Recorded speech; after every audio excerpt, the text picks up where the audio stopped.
सुबह दोपहर के 3 बज चुके हैं। वक्त हो चला है राजधर्म का। मैं हूं आपके साथ प्रिया सिंह सोमवंशी। राजधर्म में आज सबसे पहले बात होगी उत्तर प्रदेश में मचे बवाल और उस पर योगी की पुलिस ने किस तरीके से एक्शन लिया, आपको बताएंगे। बरेली को सुलगाने की कोशिश कैसे हुई, बरेली में हिंसा का प्लान किसने तैयार किया, आई लव मोहम्मद पोस्टर विवाद से कैसे मुसलमानों को भड़काने के लिए एक प्लान तैयार किया गया, योगी आदित्यनाथ ने आज क्यों कहा दंगा करना भूल जाओगे, सबकी डिटेल आपको दूंगी। लेकिन शुरुआत इस वक्त की बड़ी खबर के साथ कर लेते हैं। बरेली में कल हुए बवाल में योगी की पुलिस ने बड़ा एक्शन लिया है। बरेली पुलिस ने मौलाना तौकीर रजा को गिरफ्तार कर लिया है। तौकीर रजा समेत 8 लोगों को अरेस्ट किया गया है। बरेली पुलिस ने बवाल मामले में कुल 10 FIR भी दर्ज की हैं और खास बात यह है कि 7 FIR में मौलाना तौकीर रजा का नाम है। तौकीर रजा समेत 8 लोगों को कोर्ट ने न्यायिक हिरासत में भेज दिया है। बरेली पुलिस ने अब तक कुल 39 लोगों को हिरासत में लिया है। जो कुछ भी उपद्रवियों के पास से अभी तक बरामद हुआ है, ये बताने के लिए बहुत काफी है कि कल जो कुछ भी हुआ पहले से उसकी प्लानिंग प्लॉटिंग हुई थी। पुलिस को एक तमंचा, 315 और 12 बोर के कारतूस बरामद हुए हैं। कांच की बोतल्स मिली हैं जिनमें पेट्रोल की महक आ रही है। साथ ही भारी मात्रा में ईंट और पत्थर भी बरामद हुए हैं। बरेली में उपद्रवियों ने पुलिस पर दनादन गोलियां भी चलाई थी। 22 पुलिसकर्मी इसमें जख्मी हुए हैं। तो जो सामान बरामद हुआ है, आप उसके बारे में जानकर, उसके बारे में सुनकर आसानी से अंदाजा लगा सकते हैं कि किसी बड़ी घटना को अंजाम देने की यह साजिश थी, जिस तरीके से पूरी तैयारी की गई थी। लेकिन इन सबके बीच बड़ी बात यह कि तौकीर रजा को फिलहाल गिरफ्तार कर लिया गया है और न्यायिक हिरासत में भेज दिया गया है।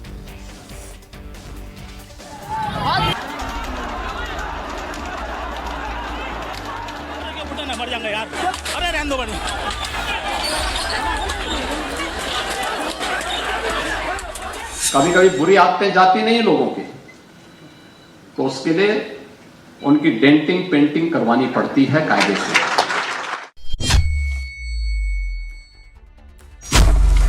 योगी राज में जिसने की दंगा करने की भूल, उसकी होगी डेंटिंग पेंटिंग फुल।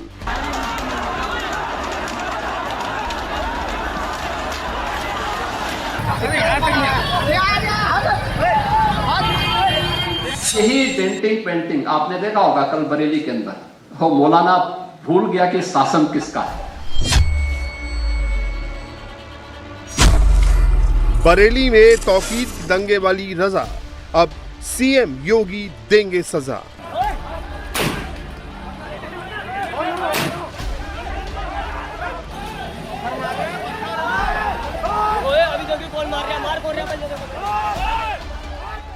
तो ये मानता था धमकी देंगे और हम जबरदस्ती जाम कर देंगे।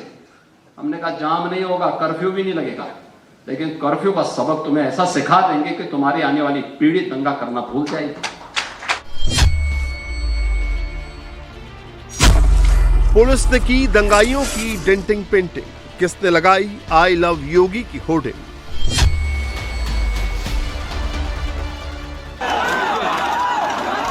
योगी का मैसेज साफ है, यूपी में दंगा करने वालों को बख्शा नहीं जाएगा। जो भी अराजकता फैलाएगा उसका ऑन स्पॉट इलाज किया जाएगा।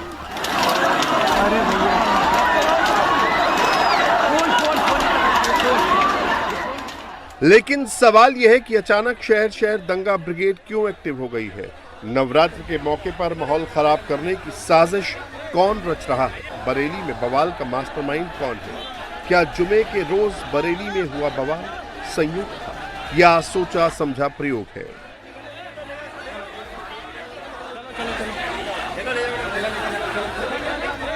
पांच सितंबर को कानपुर से शुरू हुआ आई लव मोहम्मद का विवाद अब धीरे धीरे पूरे देश में फैल चुका है। बरेली से लेकर मऊ और महाराष्ट्र के बीच तक हिंसा की आग सुलग रही है। दंगा भड़काने के लिए जहरीली तकरीरें दी जा रही हैं।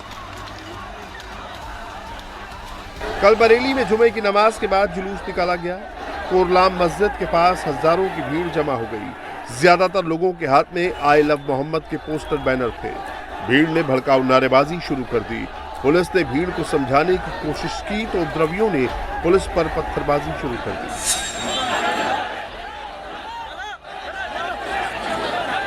पुलिस का दावा है कि भीड़ के बीच पुलिस पर फायरिंग भी की गई। इसके बाद पुलिस ने लाठी का सहारा लिया।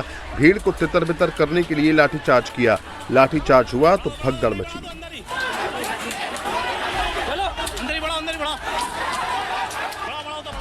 कल जुमे की नमाज के बाद बरेली में जो बवाल हुआ, पुलिस टीम पर पथराव किया गया, गोलियां चली, उसके सेंटर में मौलाना तौकीर रजा है। तौकीर रजा कौन है? बरेली दंगे में उसका क्या रोल है?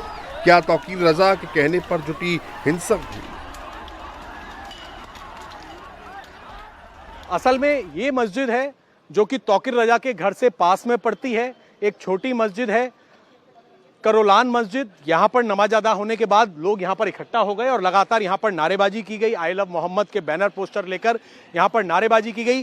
पीछे की तरफ से जैसे ही यहाँ से पथराव शुरू हुआ, पथराव होने के बाद पुलिस ने लाठीचार्ज किया और लाठीचार्ज करते ही असल में मस्जिद के पास इस तरह की पतली पतली गलियां हैं। ये जो आप गलियां देख रहे हैं, इसमें लोग अंदर की तरफ भाग गए। एक बार फिर से लोगों ने बाहर आने की कोशिश की, लेकिन पुलिस ने उन लोगों को अंदर भगा दिया। ये मस्जिद है, मस्जिद के बाहर इस तरीके के बैनर पोस्टर लगे हुए हैं। आई लव मोहम्मद के बैनर पोस्टर यहाँ पर लगाए गए और भीड़ इन पतली गलियों का फायदा उठा के अंदर की तरफ भाग गई। ऐसी कई गलियां जो हैं वो इस कोहराम मस्जिद के पास मौजूद हैं।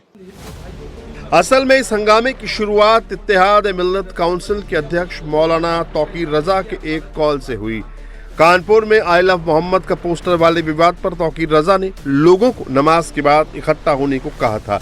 हालांकि पुलिस एक हफ्ते पहले ही ये क्लियर कर चुकी थी कि पोस्टर को लेकर न कोई मुकदमा हुआ है, न कोई गिरफ्तारी हुई है, लेकिन फिर भी ये अफवाह फैलाई गई। पुलिस सूत्रों के मुताबिक 5 दिनों से हिंसा की प्लानिंग की जा रही थी। बरेली को सुलगाने की साजिश रची जा रही थी और 90% नमाज सकुशल संपन्न हो गया। उसके बाद कुछ लोग, कुछ खुराफाती तत्व सामने आए जिन्होंने पथराव और फायरिंग की और इसमें जो पुलिसकर्मी है उन्होंने हल्का बल प्रयोग करते हुए उनको तितर बितर कर दिया। 90% लोग नमाज पढ़ के समय से वापस जा चुके थे और जो ऐसे तत्व थे उसमें से कुछ की गिरफ्तारी सुनिश्चित की गई है। साथ ही जो हुआ वो ऐसा नहीं प्रतीत होता था कि तत्काल हुआ, उसके पीछे ऐसा लगा कि सुनियोजित तरीके से है, क्योंकि हाथों में लोग पंपलेट वगैरह भी लेके आए थे, पथराव कर रहे थे प्रॉपर, कुछ लोगों ने फायरिंग भी की है। तो वो सारे तथ्यों की हम लोग जाँच कर रहे हैं और उसके अनुसार कार्रवाई सुनिश्चित कराएंगे। सोची समझी साजिश के तहत बरेली में बवाल, पत्थरबाजी हुई, गोलियां चली और अब उपद्रवियों पर पुलिस का एक्शन स्टार्ट हो गया है। पुलिस एक एक उपद्रवी का पक्का इलाज कर रही है। इस मामले में अब तक 10 FIR दर्ज की जा चुकी हैं। टोटल 39 लोगों को हिरासत में लिया जा चुका है। 8 आरोपियों को गिरफ्तार किया जा चुका है। मस्जिद के आसपास लगे CCTV फुटेज से दंगाइयों की पहचान की जा रही है। उपद्रवियों पर पुलिस NSA लगाने की तैयारी में है। साथ ही जुलूस के आयोजकों पर भी NSA लगाया जाएगा। विरोध प्रदर्शन का कॉल देने वाले तौकीर रजा को भी गिरफ्तार कर लिया गया। अब तक कुल 10 FIR दर्ज की गई हैं, जिसमें थाना कोतवाली में 5 FIR दर्ज की गई हैं, थाना बारादरी में 2 FIR दर्ज की गई हैं, थाना किला प्रेमनगर और कैंट में 1-1 FIR दर्ज की गई है। इन दर्ज FIRों में आज हम लोगों के द्वारा कुल 8 अपराधियों को, जो इस घटना में शामिल थे, 8 अभियुक्तों को गिरफ्तार करके जेल भेजा गया है। उनके नाम मैं आपको पढ़ के बता देता हूं। मौलाना तौकीर रजा, सरफराज पुत्र सलीम, मनीफुद्दीन पुत्र जरीफुद्दीन, अजीम अहमद पुत्र नसीम अहमद, मोहम्मद शरीफ पुत्र मोहम्मद अहमद, मोहम्मद आमिर पुत्र मोहम्मद जाहिद, रिहान पुत्र राजू और मोहम्मद सरफराज पुत्र समीम। इन 8 लोगों को आज हम लोगों के द्वारा गिरफ्तार किया गया है और जो रिमांड मजिस्ट्रेट है उनके समक्ष पेश करते हुए न्यायिक हिरासत में इनको लिया गया है। कोर्ट के आदेश के उपरांत इनको संबंधित जेल में भेजा गया है। कल जुमे की नमाज के बाद जहां 80 से 90% लोग अपने अपने घरों को वापस चले गए, उसी में कुछ लोग ऐसे थे जो लोग की नमाज के बाद कुछ अन्य लोग वहां पर आ गए और उन्होंने एकत्र होकर जो इस्लामिया इंटर कॉलेज वहां पर जाने का प्रयास किया और उसके पश्चात जो है प्रयास करने में उन्होंने जो हमारी पुलिस फोर्स थी, हमारे मजिस्ट्रेट थे, उनके साथ धक्का मुक्की करने की कोशिश किया है। और जब एक कह सकते हैं कि आउट ऑफ सिचुएशन, या कह लीजिए कि उन्होंने माहौल खराब करने की कोशिश किया, कानून और शांति व्यवस्था की स्थिति बिगाड़ने का प्रयास किया, तब पुलिस ने बल प्रयोग करके उनको वापस उनके घरों में भेजा। और उसके पश्चात से जो लगातार जो एक ऐसे लोगों को चिन्हित करने की उसकी आवश्यक कार्रवाई जारी है। हालांकि गिरफ्तार किए जाने से पहले तौकीर रजा ने वीडियो जारी करके आरोप लगाया कि प्रशासन एक तरफा कार्रवाई कर रहा है। हुकूमत सख्त मुसलमानों की मुखालफत पे आमादा है और मुसलमानों को अल्लाह और रसूल का नाम भी लेने देने के लिए तैयार नहीं है। इसके खिलाफ जितना दबाया जाएगा ये मामला उतना उभरेगा अगर हमें हमारे मजहबी उमूर से रोकने की कोशिश की जाएगी। पुलिस ने जानबूझकर मुसलमानों पर लाठियां चलाई, मुसलमानों पर ये इल्ज़ाम लगाया जा रहा है कि मुसलमानों ने पत्थर चलाया है। ये बिल्कुल झूठी बात है, मुसलमानों ने कोई पत्थर नहीं चलाया है। मैं तो कहता हूँ जैसे गोली मार दी तुमने अतीक और अशरफ को, ऐसे मुझे गोली मार दो। नामूस रिसालत के नाम पर हम जान देने को तैयार है, हमें कोई दिक्कत नहीं, कोई परेशानी नहीं है। लेकिन ये जो तरीका इख्तियार किया गया है, एक तरफा कार्रवाई हो रही, पुलिस और प्रशासन का रवैया अच्छा नहीं है। हुकूमत को अपना रवैया, अपने इन तरीक़ों को देखना चाहिए। एक तरफा कार्रवाई ये नाकाबिले बर्दाश्त है। इसको हुकूमत को इस पे गौर करना चाहिए कि क्या मुसलमानों के साथ ये रवैया बरकरार रखा जाएगा। अगर ये रवैया जारी रहा तो मैं ये समझता हूँ कि मुल्क के हालात बिगड़ने का अंदेशा है, जो मैं किसी भी कीमत पर बिगड़ने नहीं देना चाहता हूँ। तौकीर अब अपनी सफाई में कुछ भी कहे, लेकिन सीएम योगी ने क्लियर कर दिया है, रेड लाइन क्रॉस करने वालों को बख्शा नहीं जाएगा, दंगा फसाद करने वालों को कुचल दिया जाएगा। बरेली में हुई हिंसा के बाद योगी ने अफसरों को फ्री हैंड दे दिया है, कोई भी दंगाई बचने न पाए। इसके लिए योगी ने उपद्रवियों के खिलाफ निर्णायक कार्रवाई के लिए कह दिया है। योगी ने कह दिया है कि दंगाइयों पर सख्त कार्रवाई के लिए किसी और समय का इंतजार न करें, एक्शन लेने का यही समय है, सही समय। उपद्रवियों पर ऐसी कार्रवाई हो कि वो दोबारा अराजकता फैलाने की सोच न सके। दंगाइयों के खिलाफ फौरन FIR दर्ज की जाए, उनकी संपत्तियों की जांच की जाए, हर उपद्रवी की पहचान, वीडियो फुटेज और सोशल मीडिया मॉनिटरिंग की जाए। आपने देखा होगा जब भी पर्व और त्योहार आते थे उत्पात शुरू हो जाती थी।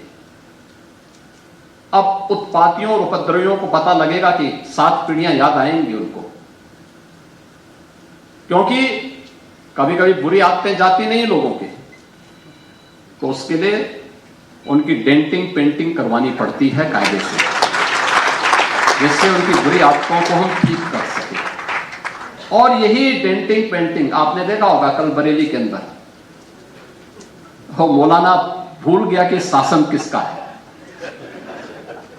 वो ये मानता था धमकी देंगे और हम जबरदस्ती जाम कर देंगे। हमने कहा जाम नहीं होगा, कर्फ्यू भी नहीं लगेगा, लेकिन कर्फ्यू का सबक तुम्हें ऐसा सिखा देंगे कि तुम्हारी आने वाली पीढ़ी दंगा करना भूल जाएगी। क्या तरीका है? आप सिस्टम को ब्लॉक करना चाहते हैं, और यह प्रवृत्ति थी यूपी के अंदर। 17 के पहले यही होता था, और हम इसी बात को कह सकते हैं कि 17 के बाद हमने कर्फ्यू भी नहीं लगने दिया, लेकिन ऐसे बैरियर को चुन चुन करके वे जिस प्रकार की भाषा को समझते थे उस प्रकार की भाषा से उनको समझा करके उसको उसकी सजा दिलाने का काम भी किया है। बरेली में उपद्रवियों की डेंटिंग पेंटिंग का असर दूर दूर तक दिख रहा है। लखनऊ में शायर मुनव्वर राणा की बेटी और सपा प्रवक्ता सुमैया राणा लखनऊ की सड़कों पर जनसैलाब उतारने की धमकी दे रही हैं। लोगों ने जो आई लव मोहम्मद के पोस्टर्स लेकर के निकले थे, उन पर इस बुरी तरीके से लाठीचार्ज किया, ये बहुत ही ज़्यादा शर्मनाक है। और मैं ये यूपी पुलिस को मैं चैलेंज कर रही हूँ इस बात का, क्योंकि हम लोगों ने कोई भी इस तरीके का काम नहीं किया जिस पर कोई लॉ एंड ऑर्डर का कोई सवाल उठ सके। लेकिन अब क्योंकि इन्होंने शुरुआत कर दी है, तो अब उत्तर प्रदेश की राजधानी लखनऊ में खासकर ये जो आई लव मोहम्मद का पोस्टर लिए हुए कोई भीड़ नहीं आएगी, अब पूरा सैलाब आएगा। और इसके लिए उत्तर प्रदेश की पुलिस चाहे तो अपनी बंदूकों के साथ तैयार रह सकती है। हम लोग खुशी खुशी अपने ऊपर गोलियां खा लेंगे, लेकिन ये जुल्म ज्यादती बर्दाश्त बिल्कुल भी नहीं की जाएगी कि आई लव मोहम्मद कहने, लिखने या बोलने पर पाबंदी लगाई जा सके। हालांकि थोड़ी देर में सुमैया राणा का तेवर भी ढीला पड़ गया। सुमैया राणा अब कह रही हैं कि उन्होंने कोई हिंसा या उपद्रव की बात नहीं की है।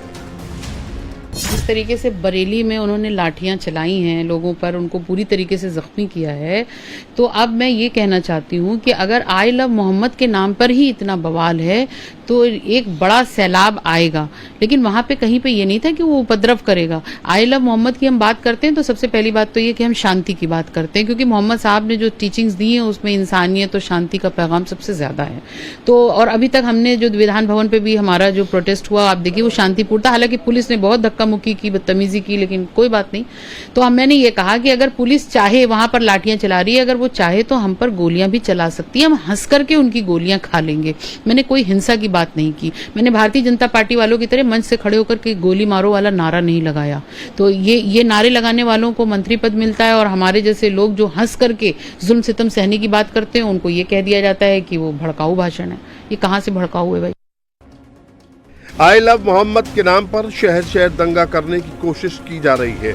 मजहब के नाम पर माहौल खराब करने की साजिश रची जा रही है। मऊ में भी जुमे की नमाज के बाद आई लव मोहम्मद के पोस्टर्स के साथ जुलूस निकाला गया था, लेकिन पुलिस ने जुलूस को रोक लिया। हल्का बल प्रयोग करके प्रदर्शनकारियों को खदेड़ दिया। कुछ बच्चे नाबालिग और कुछ बालिग भी थे। ये अचानक आई लव मोहम्मद प्लकार्ड लेके बाहर निकल के आ गए थे। जैसा पुलिस पहुंचा, वो लोग वहां से भाग के चले गए थे, और कुछ मीडिया के द्वारा लाठीचार्ज का चलाया जा रहा है। ये गलत है एकदम। ऐसा लाठीचार्ज मऊ पुलिस के द्वारा किया नहीं था। उधर महाराष्ट्र के बीड़ में भी मौलाना का आई लव दस्ता सड़कों पर उतरा।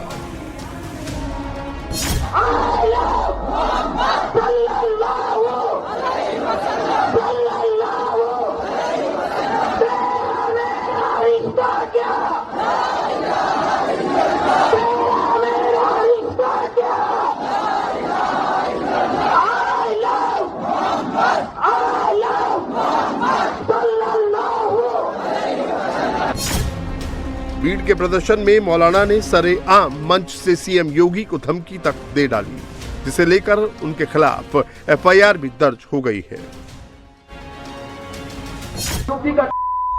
को इतनी हिम्मत नहीं होती कि वो हुजूर सल्लल्लाहु अलैहि वसल्लम के शान में गुस्ताखी करे। मोहतरम सामने इकराम, मैं उस योगी को मजले गांव शहर से, मुस्तफा मस्जिद के सामने से ये चैलेंज करता हूं कि अगर तेरी अगर इतनी हिम्मत है तो तुम मजले गांव में आकर खाली सिर्फ और सिर्फ आका सल्लल्लाहु अलैहि वसल्लम के नाम के जो गुस्ताख है, जो गुस्ताखी कर, जो आई लव मोहम्मद के नाम पर जो आज बैनर लगा रही है, अगर तू उन्हें अरेस्ट करेगा तो मैं कसम खुदा की मुस्तफा मस्जिद के सामने के उसे को चैलेंज करता हूं कि तुम मजले गांव से हमारे साल भैया के ढाबे तक भी तू नहीं पहुंच पाएगा कि तुझे उठाकर सीधा तुझे दफना दिया जाएगा।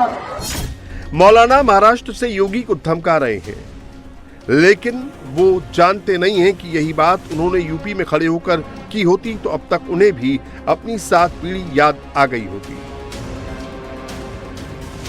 योगी का क्लियर कट मैसेज सामने है। ये दिल्ली के तालकटोरा स्टेडियम में हुए अखिल भारतीय मुस्लिम महासम्मेलन की तस्वीर है। दाढ़ी और गोल टोपी पकड़े जो मुस्लिम शख्स पोस्टर लिए खड़ा है, उस पर साफ लिखा है, सिंहासन पर बैठा हुआ शेर भगवा भेष में, कोई पत्थर तो उठाकर देखो उत्तर प्रदेश में।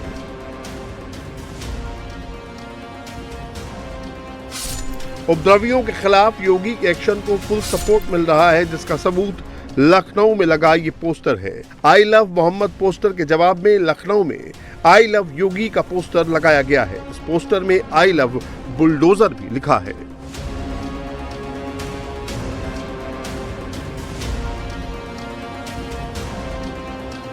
जिस तरीके से कानपुर में आई लव मोहम्मद को लेकर के कंट्रोवर्सी हुई, पुलिस की तरफ से साफ किया गया कि जो एफआईआर दर्ज हुई है उसका आई लव मोहम्मद के लिखे जाने से कोई लेना देना नहीं है।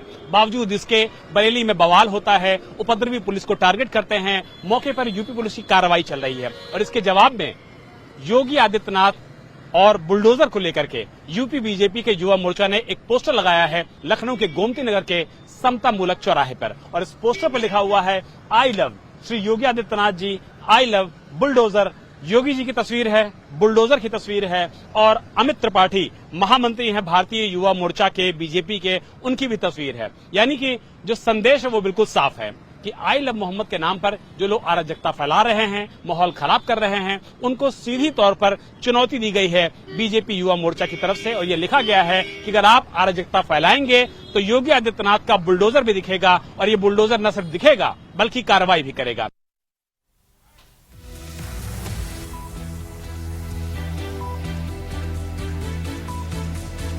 उत्तर प्रदेश के बहराइच में आदमखोर भेड़िए के आतंक से लोग परेशान हैं। ये हाल गांव के 1-2 गांवों का नहीं बल्कि 235 गांव के लोगों में खौफ साफ तौर पर दिखाई दे रहा है। 2 हफ्ते में ये आदमखोर भेड़िया 4 मासूम बच्चों को अपना शिकार बना चुका है, जबकि 12 से ज्यादा लोगों को घायल कर दिया है। पूरे इलाके में भेड़िए का ऐसा आतंक है कि मुख्यमंत्री योगी आदित्यनाथ खुद हालात का जायजा लेने के लिए बहराइच पहुंच गए। ये आदमखोर कैसे मासूम बच्चों को अपना शिकार बनाता है, भेड़िए को पकड़ने के लिए किस तरह का ऑपरेशन चल रहा है, इस रिपोर्ट में समझिए।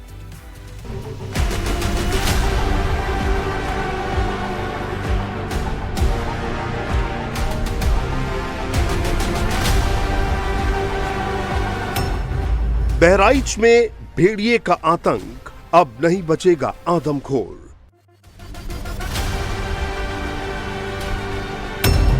शूटेड साइट का इंतजार, भाला बंदूक के साथ लोग तैयार।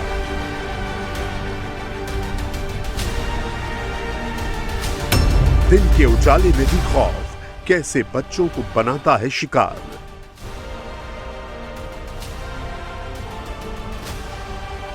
लखनऊ से तकरीबन 150 किलोमीटर दूर यह है बहराइच जिले का कैसरगंज तहसील। यहाँ के गांव में इन दिनों खौफ का माहौल है। वजह है भेड़िया, जो दिन और रात दोनों वक्त हमला कर रहा है, मासूम बच्चों को शिकार बना रहा है। तस्वीरें बहराइच के बाबा पटाऊ गांव की हैं। गन्ने के खेतों से सटे इस गांव में आदमखोर भेड़िए का खौफ है। रात की बात तो छोड़िए, दिन के उजाले में भी यहाँ के लोग डर के साए में जी रहे हैं। लोगों में भेड़िए का ऐसा आतंक है कि लोग सब काम छोड़कर परिवार और बच्चों की हिफाजत में लगे हुए हैं। ये वही इलाका है जहां आदमखोर भेड़िए ने दिन के उजाले में एक बच्ची को मां की गोद से उठा लिया। मां ने बच्ची को बचाने की भरसक कोशिश की, लेकिन वो आदमखोर उसे भी कई किलोमीटर दूर तक खींच कर ले गया। बच्ची के पिता समेत गांव के कई लोग जब भेड़िए के पीछे भागे, उसे घेरने की कोशिश की तो भेड़िया बच्ची को छोड़कर तो भाग गया, लेकिन उसे बुरी तरह से घायल कर दिया। आनन फानन में बच्ची को अस्पताल पहुंचाया गया, लेकिन उसे बचाया नहीं जा सका। 3 बजे भेड़िया लेके चला जाता है। आपने खुद देखा था भेड़िया? खुद देखा था मैंने। हाँ। तेंदुआ तो नहीं था, भेड़िया था? तेंदुआ नहीं था, भेड़िया था। लोग क्या चाहते हैं? हम लोग चाहते हैं कि उसको कैद करके पकड़वा ले, किसी भी हाल में उसको पकड़वा लिया जाए। गांव में जहां भी आप जाएंगे, बड़े बड़े आपको लाठी डंडे लोगों के हाथ में नजर आ जाएंगे, क्योंकि लोग अपनी सुरक्षा चाहते हैं, बच्चों की सुरक्षा चाहते हैं, अपने परिवार की सुरक्षा चाहते हैं। और यहाँ पे आप देखिए कि किस तरीके से जो निशान है पैरों का, ये भेड़िए का ही निशान बताया जा रहा है। इसके अलावा बगल में भी आप देखेंगे तो भेड़िए का निशान आपको यहाँ पे नजर आएगा। जो अभी भी पग मार्क है, वो देखिए बाबूलाल हैं जो मृतक बच्ची के पिता हैं, वो दिखा रहे हैं कि यहाँ से बाकायदा पग मार्क भी था। बाबूलाल जी, ये बताइए कि आपकी पत्नी ने बच्ची को बचाने की जब कोशिश की तो क्या 20-25 फुट तक भेड़िया पत्नी को भी घसीट ले गया? हाँ जी, घसीट ले गया 20-25 फुट। आपकी पत्नी को भी? हाँ, हमारे पत्नी को। उसके बाद उनका हाथ छूटा? उसके बाद उसका हाथ छूटा, फिर लेके भागा। उसके बाद में हम भी पीछे से कूद लिए। तब कुछ दूर तो नहीं चिल्ला पाए, कुछ दूर बढ़ने के बाद में जब मुंह से आवाज निकली है, तब चारों वार से जनता दौड़ी है। तब बीच में जब घेर में पड़ा है, तब वो छोड़ के मतलब हाथ काट कर लेके भाग गया। पत्नी इस समय यहाँ नहीं है, सबको अपने मायके भेज दिया है? मायके भेज दिया है। अब यहाँ पे डर लग रहा है आप लोगों को? बहुत ज्यादा डर लग रहा है। गन्ने के खेतों के साथ लगते ये वही झोपड़ी नुमा लोगों के घर हैं। इन्हीं घरों में और बाहर खेल रहे मासूम बच्चों को भेड़िया अपना शिकार बनाता है। दरअसल गन्ने के इन खेतों में भेड़िए के लिए छिपना आसान होता है। भेड़िया अमूमन गन्ने के खेतों से सटे घरों में ही बच्चों को अपना शिकार बनाता है, जो लोगों के लिए खौफ का सबब बन गया है। दिक्कत क्या है, एक तो बहुत बड़ा क्षेत्र है हमारा, एक पूरा गन्ने का क्षेत्र है और गन्ना पूरा सटा हुआ लगा है। एक कोई बीच में ऐसा स्पॉट नहीं है कि जहां पर वो मैदान में जाए, तो इसलिए पकड़ने में भी दिक्कत हो रही है। वन विभाग की टीम लगी है, बहुत बड़ी बड़ी टीमें लगी हैं, बेंगलोर से आई हैं टीमें, लेकिन अब तक की कोई रिजल्ट नहीं मिला है। गाँव के लोगों में बड़ा असंतोष व्याप्त है। अभी देखिए, अपनी पत्नी को, बाबूलाल ने अपनी पत्नी को उसके मायके भेज दिया है, जानवर वहां भेज दिए हैं, तो पलायन करने को लोग मजबूर हो रहे हैं। तो इसलिए हम यही चाहते हैं कि प्रशासन जितनी जल्दी हो सके उसको पकड़वावे, और नहीं तो बड़ा अफरा तफरी का माहौल है। बच्चे न स्कूल जा पा रहे हैं, न बच्चे खा पी रहे हैं। दिन में घर के बाहर मौजूद है, वहां से भेड़िया उठा ले रहा है। अब दिन में चूंकि फूस का मकान है, जिस तरीके का यहाँ का वातावरण है, तो बच्चे रात में तो चलिए घर के अंदर वो मान जाते हैं, लेकिन दिन में बच्चे कहाँ मानेंगे। तो पैटर्न लेकिन एक ही है, जिसका घर रिहाइश के और बगल में खेत है, वहां से भेड़िया आ रहा है, अटैक कर रहा है, आसानी से मार दे रहा है। जी, जहाँ सिंगल मकान है या 2-3 मकान है, गांव के अंदर नहीं घुस रहा है, वो वही घर को तलाशता है कि जहाँ किनारे हैं, खेत से सटा हुआ है, वहीं से वो रैकिंग करता है और उसके बाद में फिर उठाता है।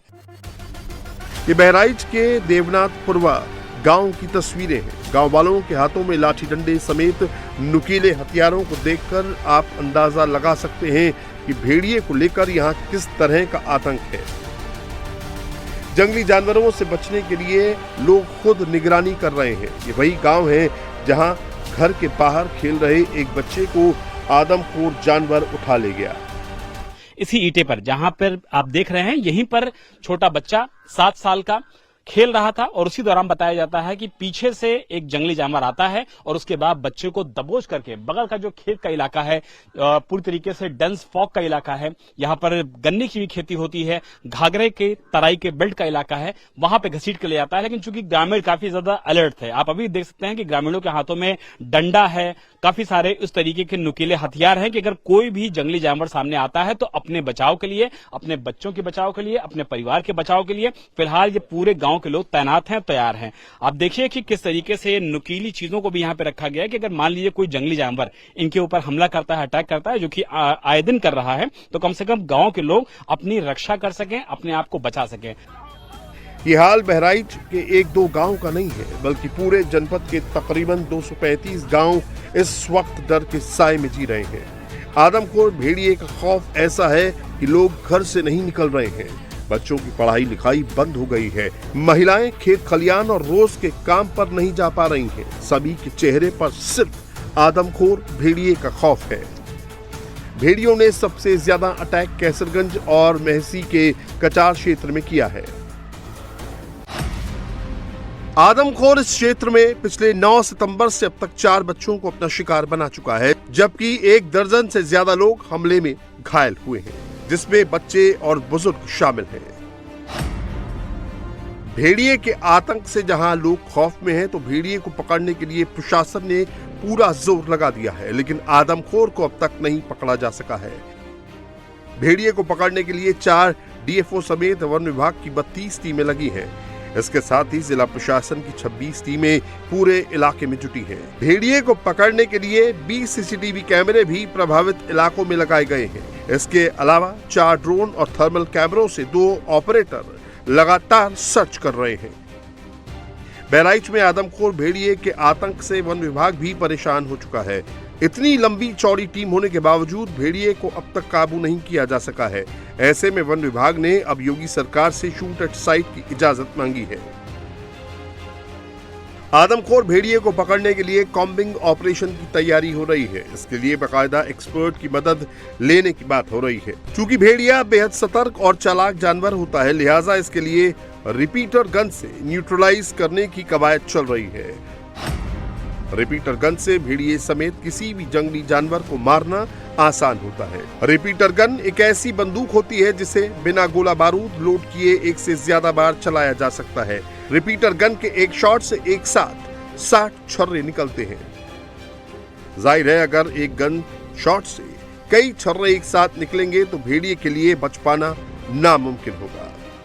ये जो गन है, इसकी खासियत क्या क्या है, और सबसे इंपॉर्टेंट ये है कि अगर मान लीजिए भेड़िया को पकड़ना की नौबत आए, फायर करने की नौबत आए, तो कौन से इसमें खास तौर पे आर्म्स होते हैं, एम्यूनिशंस होते हैं, जिससे भेड़िया को आप लोग तेंदुओं को न्यूट्रलाइज कर सकते हैं। सही मायने में तो ये हम लोग भी चाहते हैं कि हम लोग वन संरक्षण से कोई खिलवाड़ ना करें, जीव जंतुओं को किसी प्रकार का नुकसान न पहुंचाएं। लेकिन जब कोई भी जीव जंतु मानव को खाने लगे या मानव को छेड़ने लगे तो हम लोगों की मजबूरी हो जाता है, उस दौरान हो जाता है, तो हम लोग को भी मजबूरी बनती है कि हम लोग कॉम्बिंग करने के लिए उतरे, जानवर को खोजें, उसको किसी भी तरीके से वन विभाग को बुला के उनके उसमें हम लोग गिरफ्त में पहुंचाएं। यह बेसिकली रिपीटर है 12 बोर की, और भेड़िए के लिए कहा जाता है कि उसको बहुत सतर्क और बहुत तेज जानवर होता है। एक गोली चलेगी तो वो बहुत तेजी से तत्पर होकर भाग जाएगा, नजर ही नहीं आएगा, उसके बाद नहीं आएगा। तो रिपीटर में ये खासियत है, ये सेमी रिपीटर है और लाइसेंस है इसका हम लोगों के पास। इसमें जो मैग्नम की कारतूस लगती है एक बार में 2-3 कारतूस लग जाने से भेड़िया ये तय है कि वो रुक जाएगा और मौके पे ही गिर जाएगा। भेड़िया अमूमन रात के अंधेरे में ही शिकार के लिए निकलता है, लेकिन इस रिपीटर गन से अंधेरे में भी भेड़िए को मारा जा सकता है। ये गन लेजर लाइट टारगेट को हिट करती है, लिहाजा इसके जरिए आदमखोर भेड़िए को काबू किया जा सकता है। जैसे ये मैग्नम कारतूस, ये इसमें छर्रे होते हैं 60। एक जानवर को अगर ये इस तरह की 2-3 कारतूसों से जैसे जैसे तुरंत फायर हो जाएंगी, 3-4 फायर हो जाने से ये तो तय है कि भेड़िया मौके पर ही गिर जाएगा। और रात के समय में सबसे बड़ी चीज आती है, रात में ढूंढेंगे कैसे, तो इस तौर पे भेड़िया और इस तरीके के जानवर रात में ही निकलते हैं शिकार करने। तो कम से कम जो इसमें हमारी लेजर लाइट लगी है, हमें लेजर लाइट से ये पता चल जाता है कि हम कहाँ निशाना करना है। अगर जिधर कुछ पत्ते हिल रहे हैं या पेड़ की आवाज आ रही है तो हम सीधे उधर जाते हैं और भेड़िया जहाँ इसकी लेजर जाएगी गोली वहीं जाएगी और गोली एक ही नहीं जाएगी। सेमी रिपीटर का ये फायदा है कि एक साथ 3-4 फायर हो जाएगी, तो भेड़िए को भागने का कम चांस रहेगा।